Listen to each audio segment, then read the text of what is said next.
You're listening to the Educate, Enable and Empower Show, a podcast from the Scottish Women's Development Forum in which we sit down with inspiring women and others to listen to their stories, life lessons and perspectives. My name is Jenny Stewart. In this podcast, Joanne McEwen and I sit down with Chief Superintendent Conrad Trickett.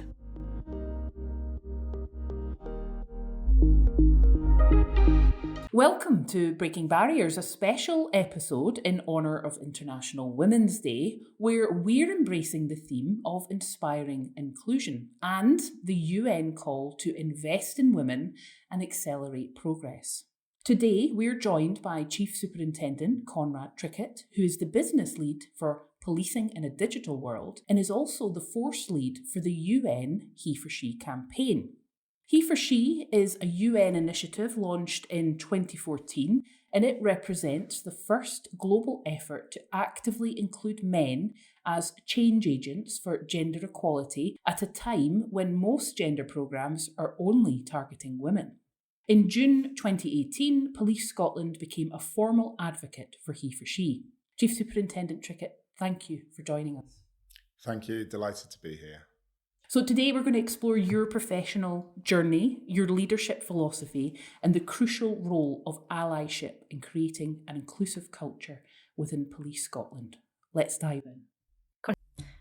Conrad, let's start at the beginning.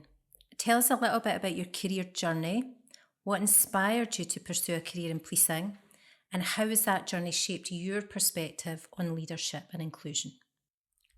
Good opening question, Joanne. Thank you. So I joined policing in 1999, so the year before you, and was an officer in Grampian Police at the time. I'd had a career already, so I'd been an officer in the Royal Marines from leaving school after A-levels and served 8 years in the Royal Marines. So from a leadership perspective, I'd already gone through their sort of leadership programs and put that into effect in leading Marines in various operational and training environments. So had a strong sort of ethos around leadership, and that's been the golden thread through everything I've done. So we might come back to that. But so I joined the police at the age of sort of 27, in 1999, Grampian Police as it was at the time. Spent sort of 4.5 years in Grampian and then moved to Tayside Police, which is where I was when we became Police Scotland, sort of just over 10 years ago now. And career primarily around uniformed roles, lots of uniformed policing at every rank. I've been area commander and response inspector and community inspector and so on. So lots of uniformed experience, lots of experience around firearms command and event command. And I suppose the only real specialism I had in my career was around the emergency planning, resilience planning, supporting the organisation's major incident plan. And that took me to things like the Brexit contingency planning that we did as public sector organisations, and indeed was part of the COVID response at the beginning of COVID, working with the partnership and the Scottish Government. I commanded Highlands and Islands Division, N Division, for 2.5 years. A fantastic experience, a really unique division in Police Scotland. And again, we might come back to that, but some great experiences up there. And then over the last year or so, I've been delivering a programme of work called Policing in a Digital World, which is all around the implementation of our cyber strategy and our online fraud strategies into Police Scotland. So leadership has been, you touched on leadership in the question, and leadership is that golden thread. I mean, it's absolutely something I truly believe in. It's almost a core value of mine that, and I suppose my leadership journey really started in the Boys Brigade. You know, I've been that person who's been involved in leadership from a very young age. I've had lots of formal training in it through the Royal Marines and through policing. And lots of practical experience of doing it in various operational environments. So it's a real golden thread of mine. And I think, and we'll come on to this, for me, there are some key pillars around leadership, supporting. So I suppose it'll go back a stage. Leadership is all about serving others. So leadership is not or shouldn't be, an egotistical self worth exercise. Leadership should all be about what you can do for others. Sandhurst, where they train army officers, their motto is serve to lead. I think that's a really powerful motto. There's academic sort of language in leadership world now around servant leadership. And I think that takes leadership thinking in the right direction. If you were looking at an organizational structure, the chief constable's normally at the top, and then the deputies, and then the ACCs. And from a hierarchical point of view, that is how it works.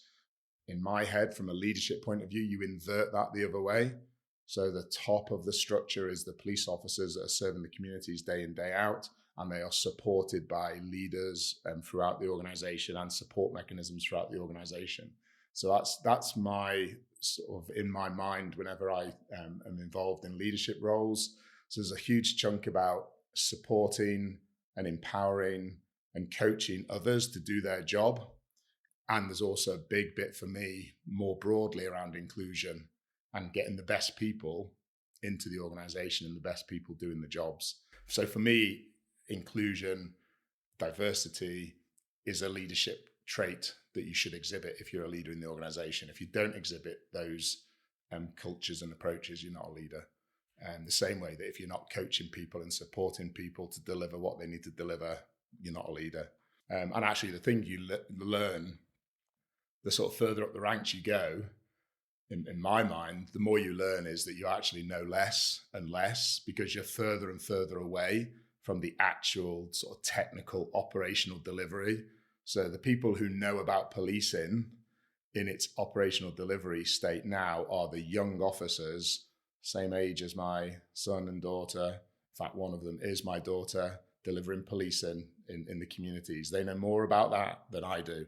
And it's the same as soon as you get into a specialist area, it's the same there as well. So I have lots of experiences of doing these things, but that doesn't mean that I have the knowledge right here, right now, in terms of delivery. And it couldn't have been more evident to me than when they put me in the Police in the Digital World program. No digital forensic background, no cybercrime investigation background, and here I am leading on the implementation of our cyber strategy. So I can provide some knowledge and understanding around policing. So luckily policing is in the title of the program, and I can lead the team, but don't I have to listen to the team who have all got experiences in cyber harm prevention and cyber investigation and digital forensics, and they know their business. But I can still be the leader in that space because leadership should bring other qualities, not necessarily that technical quality of the delivery side of it. I'm not sure if I actually answered your question, Joanne, but definitely. I love the focus on servant leadership, and it feels like the military has been a big influence for you in that. I think what's interesting about you, we've done a few of these podcasts now, and you're perhaps the first person who's had a whole other career before you've joined policing. What was it like making that transition?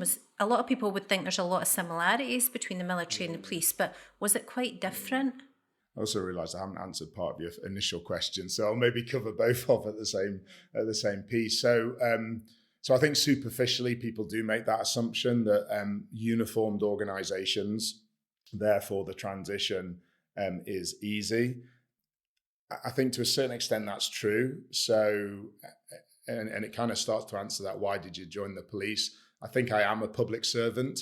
Yeah, I think that the thought of going into private business and running my own business is quite a scary thought to me, whereas the thought of being in public sector and delivering services to the public, I'm very comfortable with, and that feels part of me. So I think I am a public servant. I think I do like uniform. I've spent my whole life, again, you go back to Boys Brigade, military, policing, I think I am drawn to that uniformed approach to things, and some of these are really intangible things to put your hands on. But I think I reflect on me and my life that's where I've been in my comfort zone in that sense. There are lots of, so when you talk about leadership space, of course there are loads of transferable skills, and what the military give you is they give you really strong training around it. So officer training in the Marines is 1.5 years. So you are training for a long period of time And a lot of that training is experiential training. So you're in experiencing things, learning how to be a leader as you go. So you get really intense training. You also then get really intense experiences, and you're thrown into quite reasonably senior leadership roles in operational environments straight away. So your learning is really quite intense. So you've got all those skills, and they are all transferable into policing. And I undoubtedly use some of the sort of skills and thinking from my previous career into this. I only served 8 years, but it is such an intense experience that it just stays with you for life. And there's a phrase of once a Marine, always a Marine. And I think that is just because of that intensity of experience. So loads of transferable skills. Having said that, there is still, the police is not the military. It's a different organization, and the pressures on policing I probably didn't really appreciate in terms of the day-to-day 24/7 pressures on being a police officer, both at work and off duty. And also there's obviously the different cultures. There's also different scrutiny. So everyone has an opinion on policing, to whatever level of experience or exposure to the police they have, often inspired by the television as much as by real life. Everyone has an opinion on policing, and policing is heavily scrutinized, potentially rightly so, but is a really heavily scrutinized organization. So all of those play into how we have evolved as an organization. Our approach to command and control and audit and all of that is because of that level of scrutiny. That's a very different place to the military. So even though the leadership skills are transferable, you're in a very different operating organization. So you did ask earlier about why I joined the police. So I touch on it, because there's not sort of some really strong sort of lifelong desire to join the police when I was leaving the military. So I knew my last job in the military was with Marine reservists down in London. So a lot of them were also serving Metropolitan Police officers. So I started to get some exposure to policing in my last job in the Marines. I looked at the things that I wanted, I thought that I was interested in. And then I looked at possible future careers, and policing was one that was obvious that there were things that I thought I was interested in or good at or wanted to take further that actually you could still do, and the opportunities were there in the police. So it was that kind of transition. It probably occurred to me during the process that I'm actually from a policing family, which you think, why didn't you think about that earlier? But it just didn't come to me. So my mum's side of the family, her father, my grandfather, was an officer in Cheshire Constabulary, and died on duty. So he was he was a police officer right through to, and I never met him because he died before I was born. And she had 3 brothers, all my uncles. They all served to a greater or lesser extent in the police in both the northwest of England, and also one of them went across to Toronto Met and served in Canada as well. So I've actually got quite a strong family background in policing, but that never really triggered until I was part of it. And I'm really proud to say that my daughter's joined as well, and there's a probationary constable in D Division at the moment. So it's continued. That's fantastic. And I was going to ask you about your daughter actually when you mentioned it. So sounds like that public service has been that thread that's drawn you across, and interested to hear about the family connection, because I want to ask you about role models. So role models for you, maybe in your early service, and it sounds to me like you've been a role model yourself, and your daughter's followed in your footsteps. Yeah, I mean, parenting is difficult, isn't it? Because you want your children to do what your children want to do, and you want to support them, whoever they become and whatever they choose to do. So we never really had direct conversations about her joining the police or what she might do. She went through university education and so on before joining. It was her that turned around and said, "Oh, I'm joining the police." So there must be something in terms of that influence and so on. If I'm a role model to her, I think that's for others to, and that's the thing with being a role model. I don't think I'm necessarily a role model for anyone. It's for others to say if I've been a role model to them. Of course, leadership is about being a role model, but But that's in my mind, that's in a very practical, operational sense. And sometimes the right way to lead is from the front, and as a sergeant out in the city centre of Dundee, the right way to lead was to be out there on the front line with them. And actually, even as an inspector, you should be very visible leadership. So visible leadership, and which is tied to being a role model, is a really important aspect of leadership at every level. And I tried my best in N division to get around the whole division, which is pretty extensive, a sixth of the size of the UK. But that visible leadership is really important. If you're being a role model at the same time, well, if you are, then that's great, because that means that you're inputting something of value to the individual. So you should be, but I think conceptually, you don't go around day to day thinking, I'm doing this so that I'm a role model for others. I don't think that feels a bit too egotistical, that actually. So yeah, but it is important to have role models. And again, we might touch on that with the whole sort of gender equality piece. We'll just delve into that a little bit more before we move on to the next thing, because I think you're right. You don't get to choose whether you're a role model or not, but naturally you will be, and that's absolutely true. Thinking about when you joined, and you and I joined around the same time, and then we fast forward to now when your daughter's in the police, a young woman in the police, in the SWDF, we're interested in women and what is it like to be a woman in policing. So when you and I joined, probably not a lot of women around in senior roles or actually in general. How important is it, do you think, to see women in leadership and have women role models? So I think it's incredibly important. There's probably a broader point that I would make, though, in terms of the whole diversity approach. It is, and this, this is about the communities we serve, and policing has actually for a long time talked about representing the communities that we serve, but we clearly don't.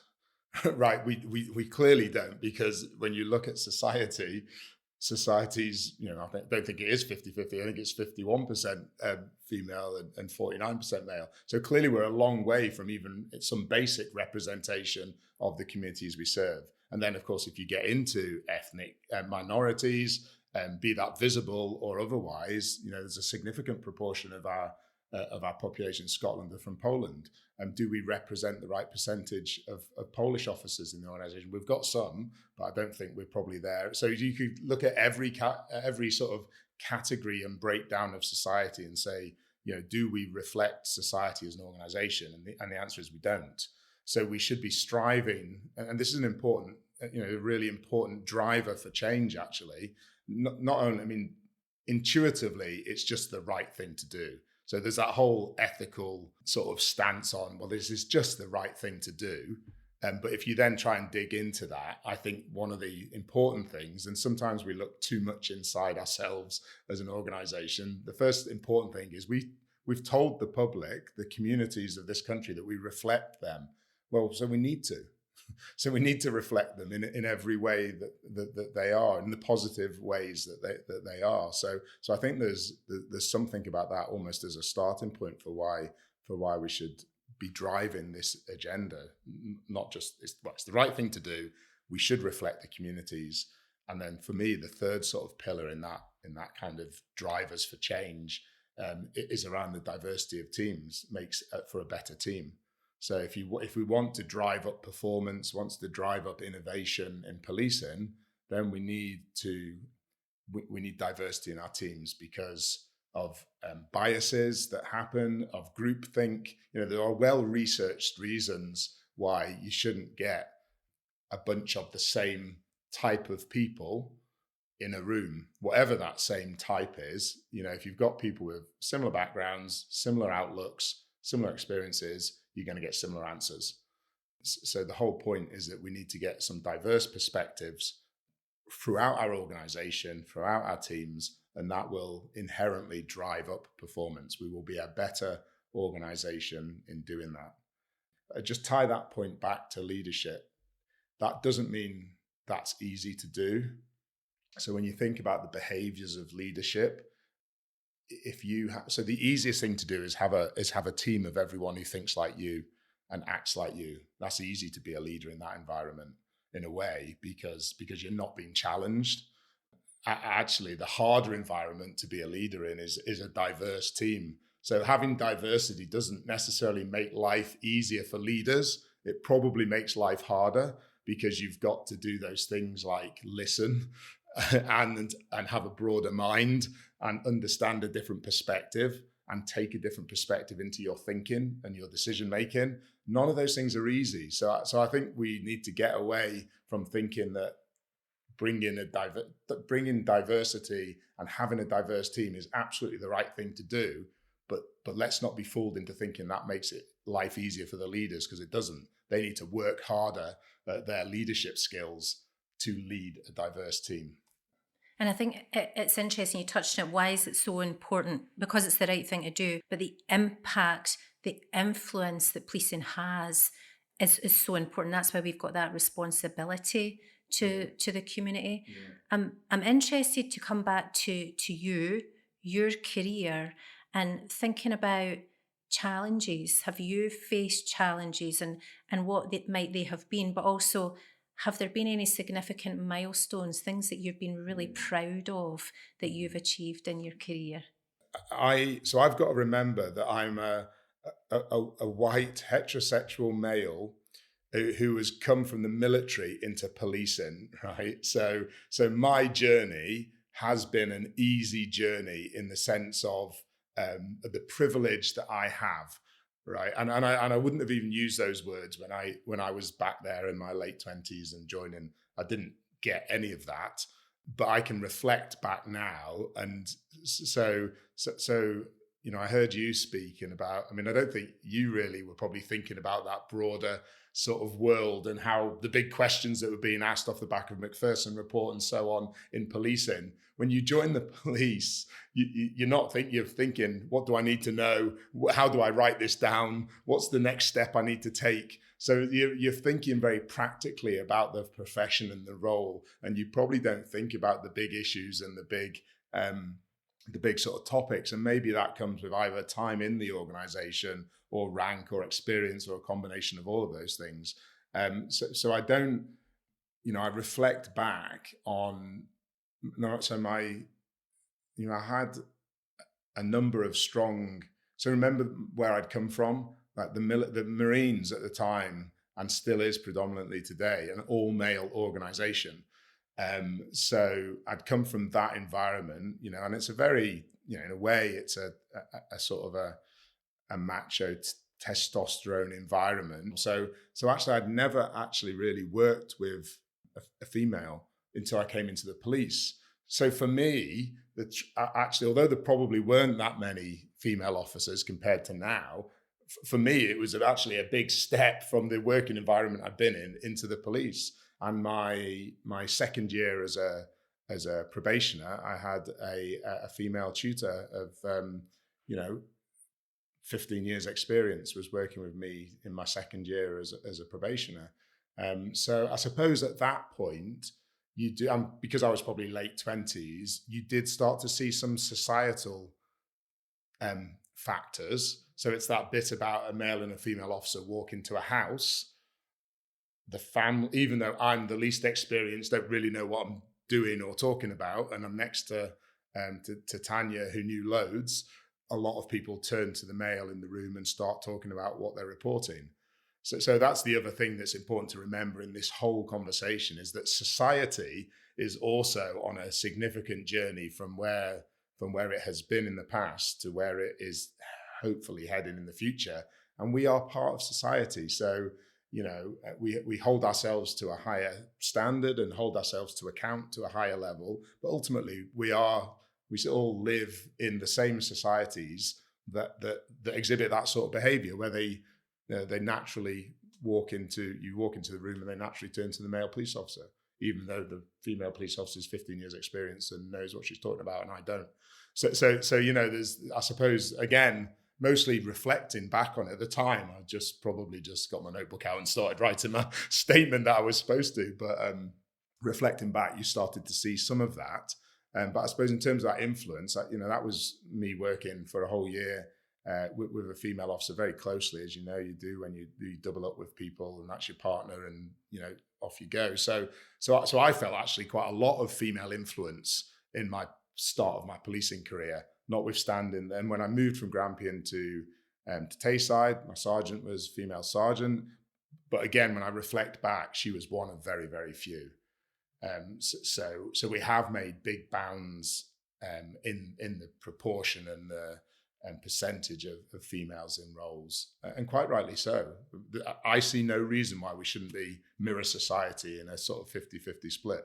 No reason whatsoever. So that should be what we're aspiring to. So we're at 33% at the moment. Well, we need to do better. And we need now our younger officer intakes are often 50-50, and you see actually when you go out and look at your shifts, they're not. Actually, it's really interesting that you should say that, because it would be interesting to get your perspective on, we have seen our numbers drop in recent times now. We don't know why that is, because back in 2021, as you talked about, we did have the 50-50. It was a great moment for us in the Scottish Women's Development Forum, making those leaps ahead in policing that they really wanted to see. But we've seen over the last years, those figures have dropped to 23%. Yeah, that's really disappointing. It is. And is that, is that something bigger? Is it societal? Is it what's happening within police forces around the UK? We've had some really high profile cases around, Wayne Couzens, David Carrick, Baroness Casey's report around sexism and misogyny, and ourselves, our former chief, Sir Ian Livingston, coming out and saying that we were institutionally discriminatory. Be interested to hear your thoughts on that. Yeah. So I mean, I'm kind of, and you can tell I'm not in the training arena because I didn't realise that we'd dropped so significantly. I mean, you've kind of listed all the relevant factors there, Jenny. To be honest, so there's no point me reiterating them. It's disappointing though to hear it, isn't it? Because so on the one hand, we know that there is these lived experiences. And we know that there are cultures and places and people in policing that need to change or actually need to leave, and so we know that exists, but we're still a really good organisation, and therefore so whilst I recognise it and I know that we have to tackle that organisationally, I hate the thought of that being a barrier to people joining. Because we are not, the vast majority of police officers are kind, respecting, positive, hardworking individuals who are getting on with their jobs, serving the communities day in, day out. And we welcome everyone from any background to come and join us. And that would be, my public message in terms of response to that would, if all those factors have played into the recruitment, well, it's really it's understandable, but really disappointing. If and when we get to 50-50, it doesn't mean we'll be some perfect workforce and organisation. There's lots of work to be done to not just to get there, but to work properly when we're together. This is about collaborative working and relationships, and these are all our values and our competencies as leaders and as individuals is being emotionally aware, working collaboratively. These are the strengths that we want people to come out with, and it's that they're not always easy things to do. So let's not pretend they are. So it's not just about the journey to get there. It's also about how we operate when we're there as individuals and as organisations and so on. And as you say, it's a complex issue. It's one that the SWDF are there to advocate and support for our members who we know have had these experiences within policing in Scotland. We want that change for the better. And I suppose, you've talked a lot about your leadership. It's been quite an interesting journey coming from that very male-dominated arena of the Marines right through to the early days, really. We're talking, 23, 24 years ago, 25 years ago, Jenny. And still, I could imagine that, I don't know what the percentage was off the top of my head, but it must have been about, 15, 16%? I would say around that, yeah. And I'm interested to know, you've talked about that evolution within your career. Your leadership philosophy has been quite a strong one. And how does this now, knowing what you know now, intersect with your support for women in policing?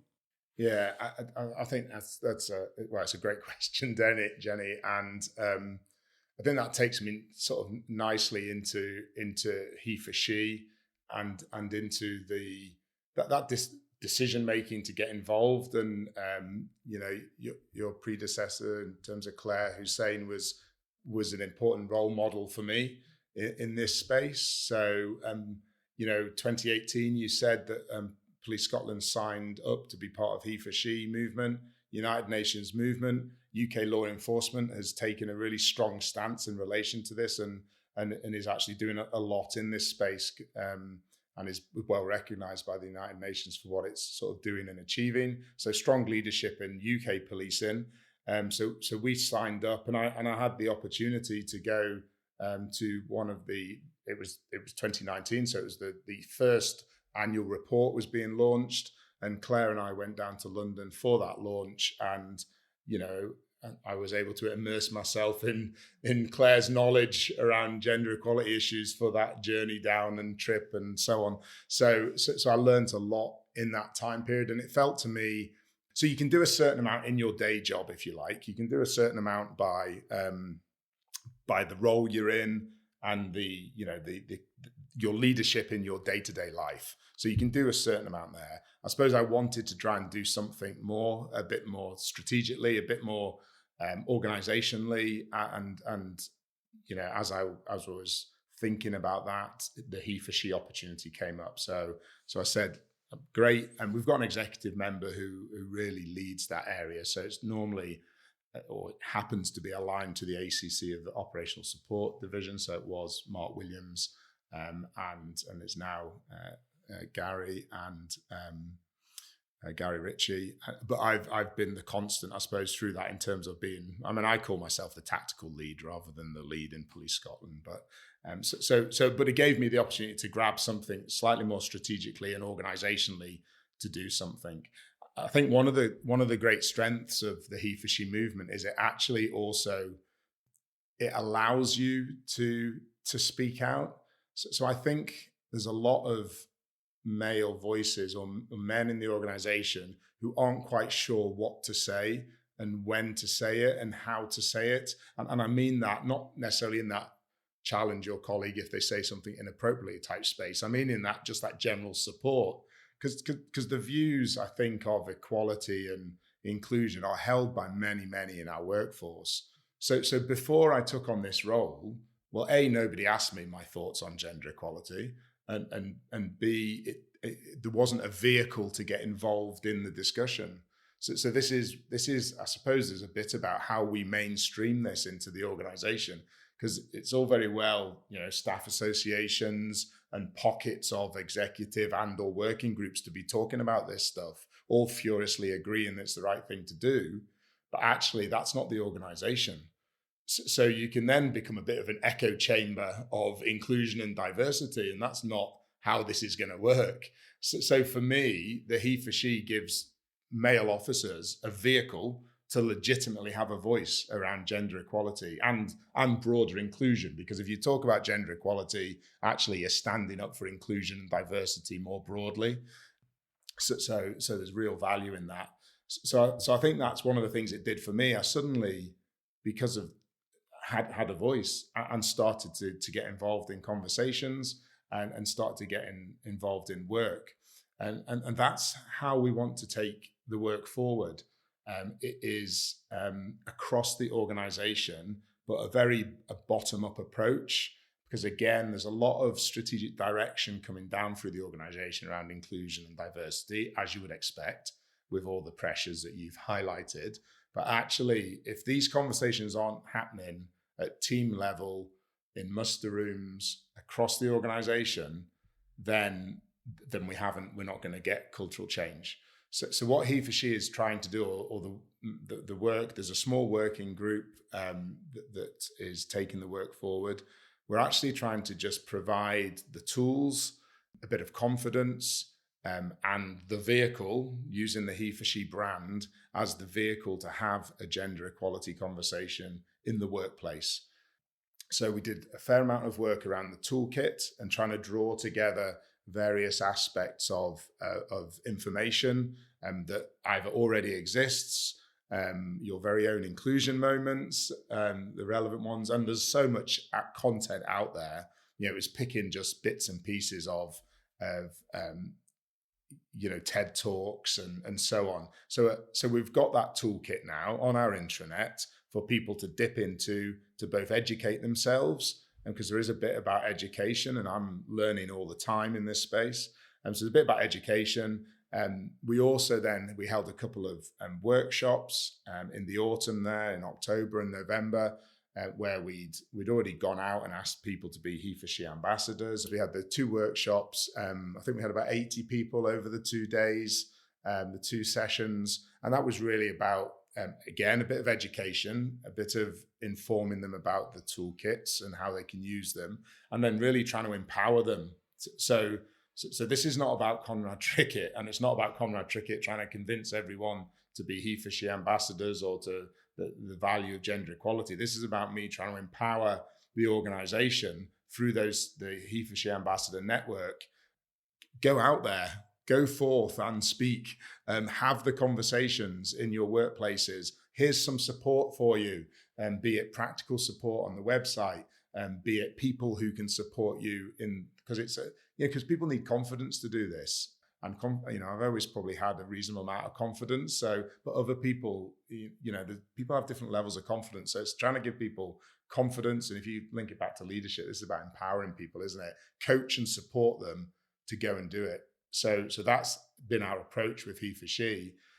So we're at that sort of stage of having those 80 ambassadors have come to us, have had that input, and are going out and doing various bits and pieces. We had a couple of things that people had done for HeForShe.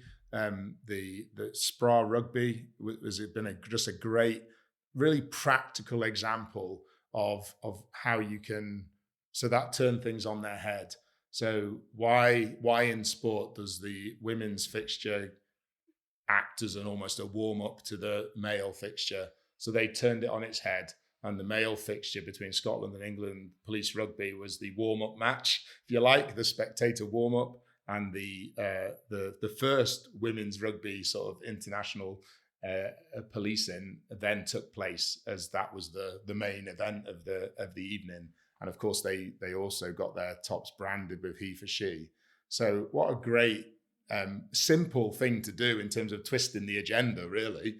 But what a powerful message to send out. So take the conversation to the workforce, do simple things to make things better. And if everyone's doing a bit of that, then actually that's how we change the culture. I'm just going to follow up with, you're talking about allyship and action of how our male colleagues can help us. Why do you think the onus should be on men then? I don't know if the onus should be on men. I think the onus is on everyone. So I think it's everyone. Everyone's got a place in this. What we need to so to agree with your premise there, sort of thing. The onus should be on men because 70% of the organisation is male. So if we want to drive forward gender equality and more broadly diversity and inclusion, well, the 70% voices or 67% male voices need to stand up, be heard, be counted in terms of the value of gender equality, inclusion, diversity. Right? This shouldn't be a staff association fight, right? So the staff association, absolutely right and proper to support and to highlight the needs, but the organization needs to do things. And if 70% of the organization is male, well, guess what? That male voice needs to start driving change. The onus is on everyone. HeForShe enables the male voice to get involved. And when you've got such a significantly male-dominated workforce, then of course they need to be part of the solution. And that's, I think, what's also really fascinating about this whole area is that what we need to be careful of is saying that the males are the problem. So, and that sometimes becomes a binary or a discussion or conversation that, and I think that's not the right way to approach it. If you look back at society, and you will have heard people speak, as I have, around the patriarchal system of society and how that has evolved from, the caveman up to where we are now. There is a reason and a history to how society has got to where we are now. And so it's important, I think, to understand that. And I'm clearly not an expert in any of this, but it is important to understand that is, so we are part of society, and society has grown to be how it is. It's a patriarchal society. So when we talk about equality and gender equality, what we're talking about is trying to break down the patriarchal society, and that it's a self-fulfilling society. So essentially, you have male decision makers making decisions about various aspects of society, and that then reinforces the male sort of stereotypes, or not even stereotypes, but the male thinking in a particular solution to a particular problem. And there's some great stuff. So I'm listening to Invisible Women at the moment, which goes into some real detail. And there's a classic bit about snow clearing, and it was like, snow clearing cannot have a gender bias associated with it.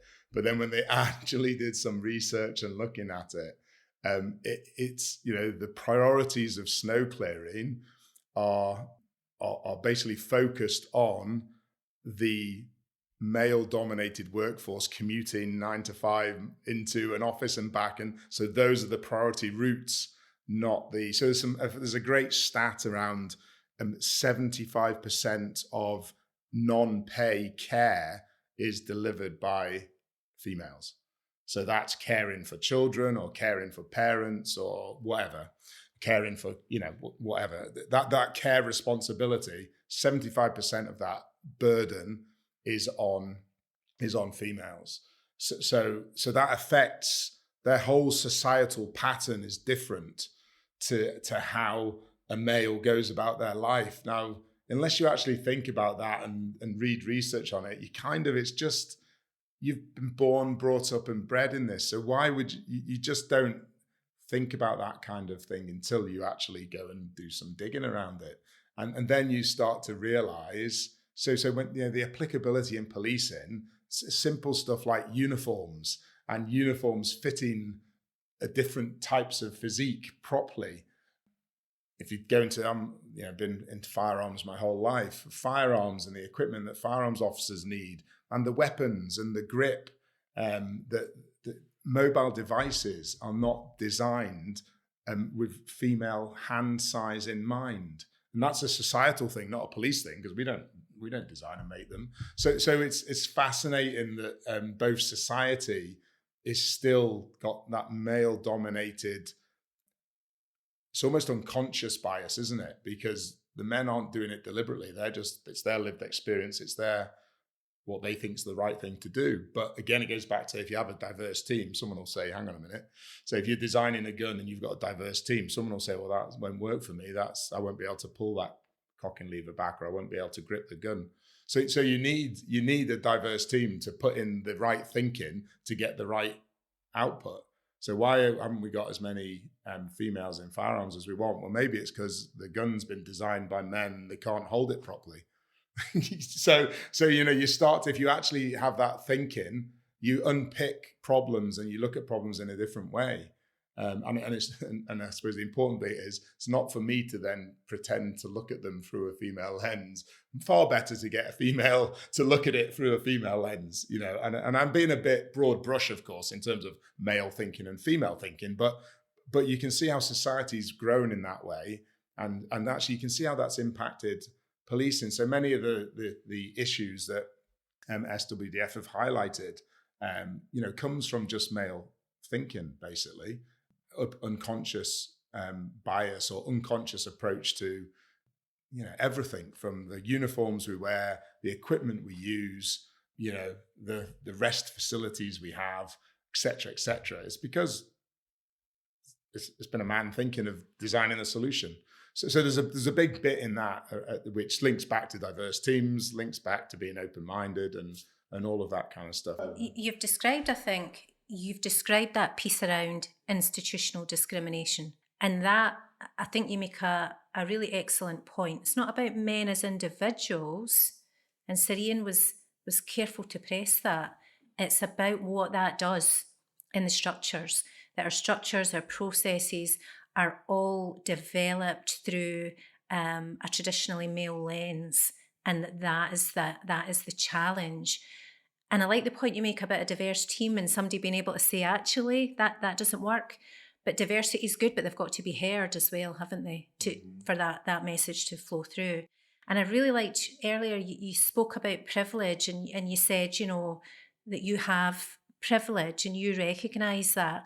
And I think that's an important element as well, that we all, each of us, and we all each have our different privileges, but that we recognise it so that we're aware, actually, I might not be seeing everything that there is to see. I want to just ask you about you as a person, your personal commitment. So we know in SWDF, we know in the organisation, and from Sirian Livingston's statement, that sexism and misogyny is still a challenge in policing and in society, as you say. What is your commitment to support colleagues being upstanders, being really proactive rather than bystanders in that space? So one of these things it's when you were saying there's a bit about, it goes back to leadership. So if you look at the behaviors that we've done in Your Leadership Matters about creating psychologically safe environments, listening and listening to voices, being challenged. So that's leadership, is being able to listen to all of that, and of course draw it together. And we need to make decisions, and we need to move forward. So it's not about everyone has a voice in everything that we talk about, and that's not what we're saying. We're not running the organization by committee, but in terms of your approach to leadership and your approach to so psychological safety is really important. And this is, again, recognized. Black box thinking. So that was a thing in leadership a few years back. The importance of that is when the surgeon in the operating table is about to make a mistake, or the airline pilot is about to make a mistake, the environment has to be psychologically safe enough for the person who spotted the mistake to say, stop, because you are about to make a mistake that will lead to lives being lost. We are the police and are in exactly the same position. So this leadership has that whole operational importance to this as well. So if you have that psychological safety, that then allows voices to, so you mentioned about voice, so that allows voices to be heard. You then need to have the leadership ability to listen to those voices and obviously to act on them. So it's not about just listening to them and going, oh, thanks very much for that, Joanne, I'm going off this way anyway. It's about listening to them, and that potentially changing your decision or changing some of your options or whatever it may be, whatever bit of the decision model you're at. Then listening to those voices gives you either more options to then consider, and ultimately the leaders need to make a decision and rationalize that decision. But the better decisions are the ones with the broader range of options to consider. So I do think go back to those sort of, yes, it's the right thing to do, but it really ties strongly into the leadership, and it really ties strongly into the culture of the of the organization. But all of this is about the operational delivery. So all of this means that the leaders make better decisions. And if you think about that, it's probably an easier analogy around the sort of the surgeon's table or the airline, is that lives might be lost if we don't do this. So therefore, it's important to do it from an operational delivery point of view as an organization. I suppose, though, I can see that vision really clearly, but we have that added pressure of our hierarchical command structure that sometimes inhibits this sort of collaboration approach. And I think sometimes that's really difficult, and that is rooted in that command and control. So we're trying to create psychologically safe environments, but that's really difficult to do in our organisation, isn't it? Yeah, yes and no.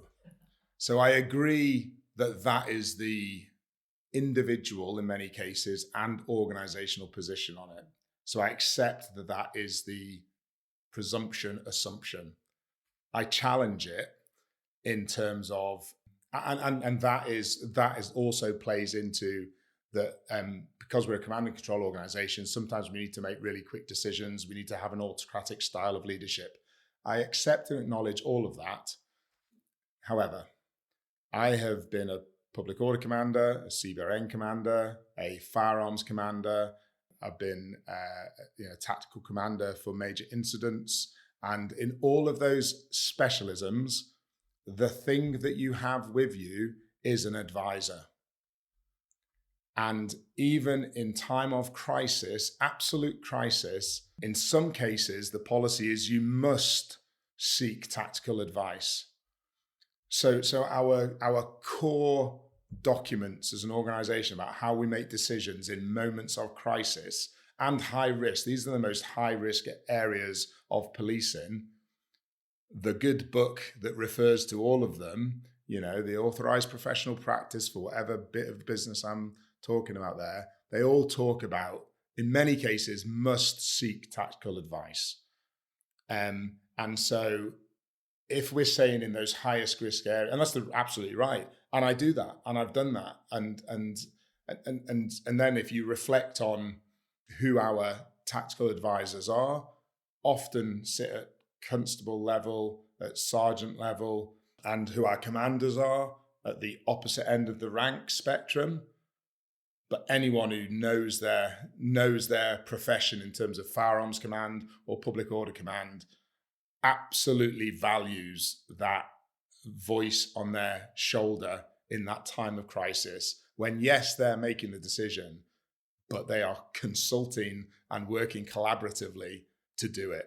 So I say, if you can do it in that moment of crisis, then why can't you do it all the time? So I don't accept the command and control I see as an excuse. And actually I throw it back and say, well, actually, if you talk about command and control, you're talking about firearms command. So if you're talking about firearms command, it actually says you must consult a tactical advisor. So I challenge the organizational thinking around that.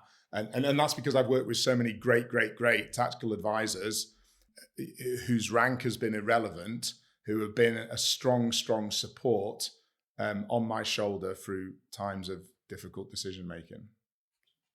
Thank you very much, Conrad. Thank you so much for speaking to us today. I think my takeaway from you is that strength of focus on servant leadership and cognitive diversity really comes out really clearly in your insights. It's been invaluable. Thank you for sharing your journey and for your commitment to fostering an inclusive environment within Police Scotland. Thank you very much. I've enjoyed it. To our listeners, let's take today's conversation as a call to action. Reflect on the importance of diversity and inclusion and allyship.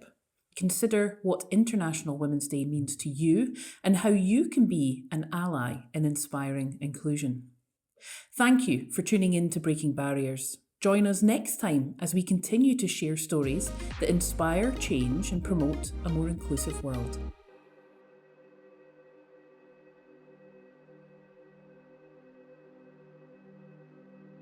This has been a TwaBoldLassies production for the Scottish Women's Development Forum.